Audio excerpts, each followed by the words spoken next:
What is up, guys? Boris here, and today I'm coming to you guys with a video regarding the new Sengoku buff, which was recently revealed and released on Japan, and it is officially released on global now, I believe. If not, it's going to be released later today, but I think by the time the video comes out, it should be out on global. And this video is going to be explaining to you what you guys need to know if you're global players in regards to this buff, and what it means for you guys, whether you have them or whether you don't. Okay, so let me start off by saying that ignore this. This is my Sengoku in Japan, but ignore cotton candy and the sockets, or it's work in progress. But this is what he looks like. He's freaking awesome, and I'll talk about a little bit of where you can max out his skill and all that stuff later, which is actually going to be very relevant if you're running him. But first, let me say that Sengoku's new buff, what it does, is that it will not only increase the attack of 20 cost and lower units by 3 times, it'll also now boost other Buddha Sengokus, aka the evolved 6-star form, also by 3 times. So all of a sudden, you have a unit with, as you see, 1344 attack, give or take the cotton candies. And now what that's going to do is that it's going to multiply that times 9. So now it's essentially a Whitebeard. And it's going to be a really, really good unit. You can run rainbow teams. You can run, solo teams. Works really well with Impact Dial Usopp and Kobe. And you have all of these crazy combos. Now, your character pool just expands by a lot. And sorry, my parrot is going crazy in the background, but I don't want to stop. So what the first thing you got to know? First thing you got to know is evolve your Sengoku. If you have Sengoku, go ahead and evolve him because it does not affect his first form. It's only the 6-star, from my understanding. Also, there is a Fighter Sugo Fest. A Fighter Sugo Fest is going to be going on tomorrow, I think, on Global. Guess what? Sengoku's a fighter. So I would really, from now on Global, prioritize trying to get this guy, him, Log Luffy, Rayleigh, the 3 best ones in my opinion. I would try to prioritize those 3.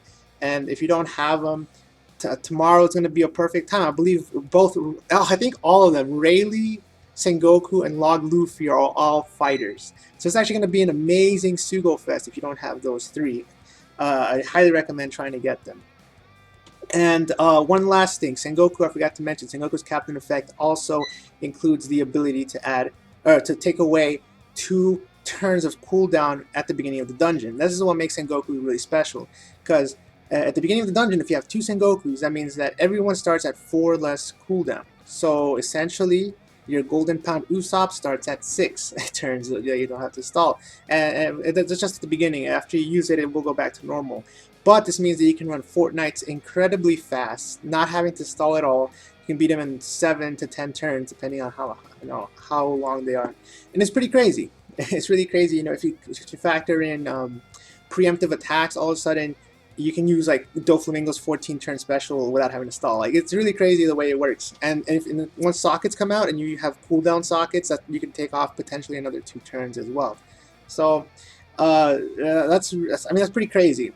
So when it comes to Sengoku, like I said, try to get him during a Fighter Sugo Fest, which is tomorrow.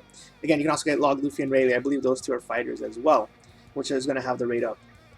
The other thing to mention is that if you do have Sengoku, like I said, go ahead and evolve him. And if you can, try to get his skill to max when it comes out. Now, this will come out there's a Kid Vivi and Kid Koza Fortnite. That probably won't be on Global for a while because I think you guys still have like the Impel Down, then you have several dungeons before you get to that one. So you don't worry about that too much right now, but eventually that dungeon will come to Global, or his skill books will come to Global. Maybe they'll put him in a different Fortnite or something. And Sengoku's skill is really, really good. It boosts everyone by 1.5, which is crazy, right? It boosts everyone by 1.5, and then on top of that, it deals like massive damage to all characters. So I've been using it a lot. Very few of my friends actually have a max skill Sengoku, so it's something that it's really going to be really, really good, because although it says 19 turns, again, like I said, technically it's 15 turns if you have 2 Sengokus. So at 15 turns, I mean, that's not too bad. Adding cooldown sockets, adding a little bit of stalling. I mean, you're talking about one more turn than Dofi. Well, no, technically not really, because Dofi would have 10, but 15 turns, not bad, not bad, less than Mihawk. So, you know, he's really, really good if you can get a special down. And if not, it's still, you know, it's still usable, double Sengoku, but it's a lot tougher to get because I believe he needs 9 skill ups. So, you know, be prepared to farm a lot of skill ups. I farmed a ton of them. And you guys can go see my old skill up video where I skilled up Sengoku. I actually got really lucky. I didn't farm as many as I needed, but I got it maxed anyways. So, with that said, the whole reason that you want Sengoku, like I said earlier, is because he will make Fortnites way faster. Not only will he make Fortnites way faster, you can clear almost all of the raid bosses with Sengoku. I'm gonna make a playlist right before this video with all my Sengoku videos that I've done in the past 2 weeks since the buff came out. And anytime I make a Sengoku video, I'll add it to the playlist. And just so you can see how OP Sengoku is, man. You can clear, I've seen people clear every single training forest with Sengoku. So Sengoku is the real deal, man. And here's what I'm going to explain now. What, if you do have Sengoku, what you need to do. Because this is pretty important, okay? So Sengoku's main thing is that he buffs the characters 20 costs or lower by 3 times. That means every single free-to-play character, pretty much, every single story mode character, pretty much, with the exception of the Slasher Crocodile. Slasher Crocodile will not work, I don't think, but every other story character, every other pretty much Fortnite character, a lot of the Vice Admiral raid bosses, all those guys, but they're not on global yet. All those guys will do big things on our Sengoku team. And again, because of the cooldown that you take off 4, a lot of them become viable all of a sudden. You know, someone with a 16-turn cooldown who wasn't very good, all of a sudden has 12 turns, all of a sudden could become a lot better. And it's really about picking and choosing who you want to use. And there's some that are clearly better than others. So the first thing I will recommend if you have Sengoku is to go ahead and try to max out your low tier characters, because all of a sudden they could become useful. They could definitely become useful, and this is a very different approach to normally you will try to max out your 5 stars, you know, and try to get, you know, your most powerful characters leveled up. But Sengoku also wants you to level up your low characters, so all of a sudden you have to play 2 different games. You have to try to max the skill of the low characters as well, not just the main characters. So the reason I have the game popped up is I want to show you a couple teams. This is the team that I'm currently using, for instance, for the Vice Admiral raid boss. So a couple of the top tier 20 costs and lowers in my opinion. I'm going to go over them. First off, Halloween Zoro is an all-star in my opinion. I've been using him in Mihawk teams. I've been using him on a lot of teams. And I will say this, sockets are kind of important. So whenever sockets come to global, that's another thing you want to keep in mind. Try to socket your 20 cost and lower characters, especially because most of them don't have as many slots as a normal 5-star would. So, you know, trying to get as many slots as you can on those characters is going to be very important in the future. But for now, if you're on global, don't worry about that. You're going to showcase some of the better ones. Halloween Zoro, very good. His special at 10 turns also becomes 6 turns, so deals 7 times his attack to all characters. Very nice in a lot of situations. And then on top of that, stalls everyone for 1 turn. You have, of course, you guys are going to be running this guy, I know for a fact, Golden Pound Usopp. Again, all of a sudden 10 turns becomes 6 turns, so stall for 3 turns. These guys are not on global, but when they do, this is a Fortnite character breed. Is Fortnite later, much later on. Don't worry about him. And then this is a rare recruit. He might be on global. I'm not sure if he's on global yet, but he's just someone that is really cool for orb manipulation. I have another Sengoku team here. Kaku is definitely on global. He's very, very good. You want to be looking around 1,000 attack, because at 1,000 attack, that's a lot of damage from Sengoku. That's pretty much you know, hitting the upper threshold of where you can get 20 costs or lower. Pretty much like above that, you're talking about like maybe R-Long, which I'll talk about a little bit. Some of the higher level characters. Breed, like I showed it earlier, he's very high attack for 20 costs, but he doesn't come out for much later. Kaku here is a very good unit. Same with Kobe. Kaku and Kobe, you know, orb boosters. I try to max them out, max their skill, max their level, max their sockets, whatever you can. You have Impact Usopp, one of the best characters, guys. If you have a Sengoku and you have Impact Usopp, you immediately have a great combo. You have an amazing combo because all of a sudden you can go Impact Usopp, boost everyone by 1.5. Next turn, Sengoku boosts everyone by 1.5. Then next Sengoku boosted. So it's just crazy. Combine some orb boost in there. You can even use Doflamingo, even though Doflamingo is not a cost 20 or lower. I've still been using him on Sengoku teams just because of the orb boost is so powerful that combined with Impact Usopp or Sengoku's buff, you have a huge amount of damage that you can do. So it's very, very cool combo. Impact Usopp perfect for the team. I still need 3 more levels on him, but I'll be getting those very soon. Arlong, an amazing unit. Now, my Arlong is not max, so don't laugh. I've been focusing on the other Arlong. There's a different Fortnite Arlong.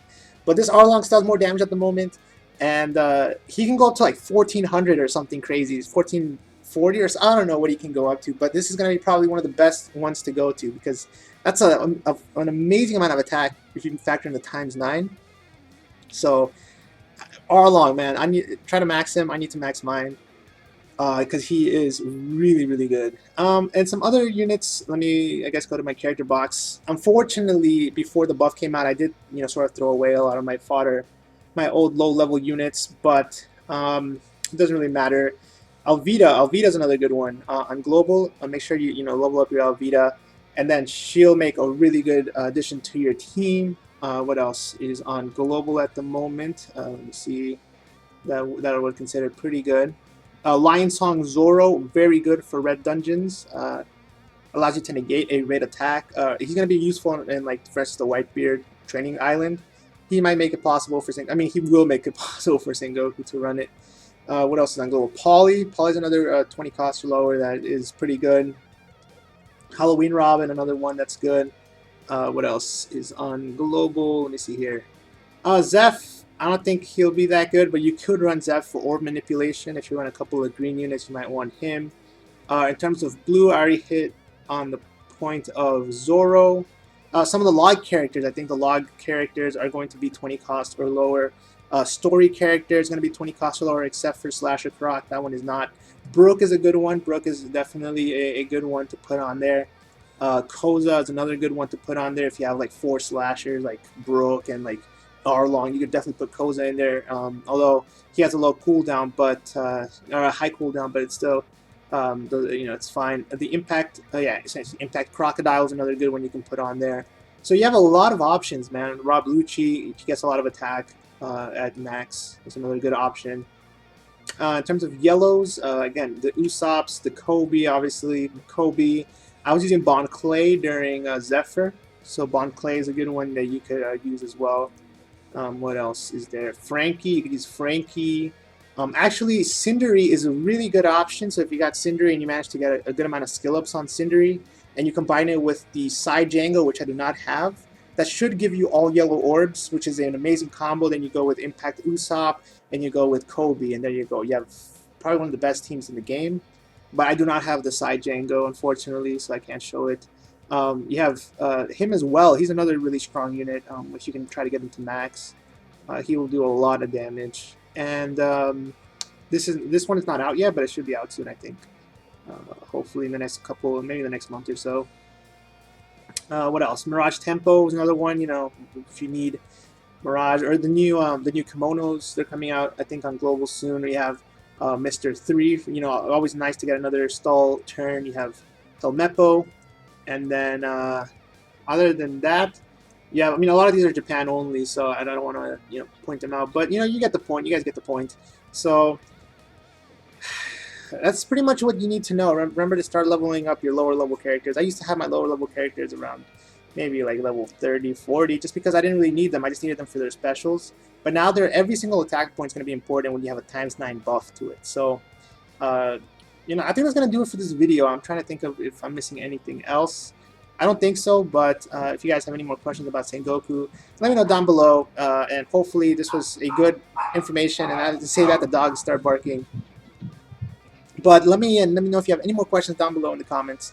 I'll answer them about Sengoku. He's really good, guys. So, I've been literally running a lot of Fortnite. And I'll probably make a playlist of all my Sengoku videos thus far and put them in the description so you guys can watch them and see exactly what kind of power he does. So, with that said, guys, thanks a lot for watching, and until next time, peace.